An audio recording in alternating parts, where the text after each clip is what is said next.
Doctor سید عثمان علی ہوں اور میں پیشے کے اعتبار سے کارڈیولوجسٹ ہوں. میرا آپ سے ایک سوال یہ ہے کہ اکثر اوقات ہمارے پاس جو دل کے پیشنٹس آتے ہیں وہ اکثر ہم سے سوال کرتے ہیں کیا ہم رمضان المبارک کے اندر روزے رکھ سکتے ہیں. تو میرا آپ سے یہی سوال تھا کہ ہم ان کو کیا مشورہ دیں. بہترین محتاط طریقہ تو یہ ہے کہ ڈاکٹر اپنے اوپر لے نہیں. بولے آپ کو ہماری ڈاکٹری کے حساب سے سر لگ رہا ہے کہ روزہ نہ رکھا جائے، لیکن میں آپ کو یہ مشورہ دوں گا کہ کسی عالم سے جا کے پوچھ لیں آپ کہ ڈاکٹر یوں کہتا ہے. جب تک عالم اجازت نہ دے آپ نے روزہ نہیں چھوڑنا.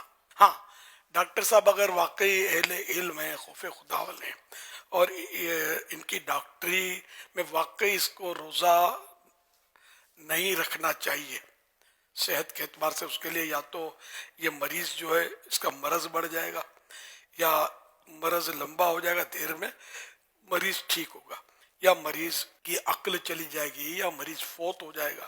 یہ ڈاکٹر سمجھتا ہو، خوف خدا والا ہو اور علم بھی رکھتا ہو کچھ نہ کچھ، تو اس طرح کا اگر ڈاکٹر بولے نا، طبیب حاذق بولتے ہیں ماہر، اسپیشلسٹ، اس میں اگر یہ اس کو سمجھ آتی تو یہ منع کر سکتا ہے روزے کا کہ ابھی نہیں رکھو، بعد میں قضا کر لینا.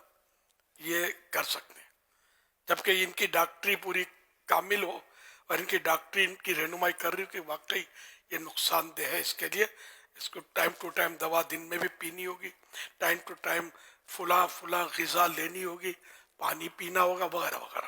اور جب یہ طبیب حاذق اس طرح کا ڈاکٹر کہہ دے، خوف خدا والا جو بالکل بات بات پہ کرسیوں پہ نمازیں نہ پڑھاتا ہو، روزے نہ توڑواتا ہو، تو ایسا ڈاکٹر کہہ دے تو اس کی بات پر عمل کرنا جائز ہے مریض کے لیے.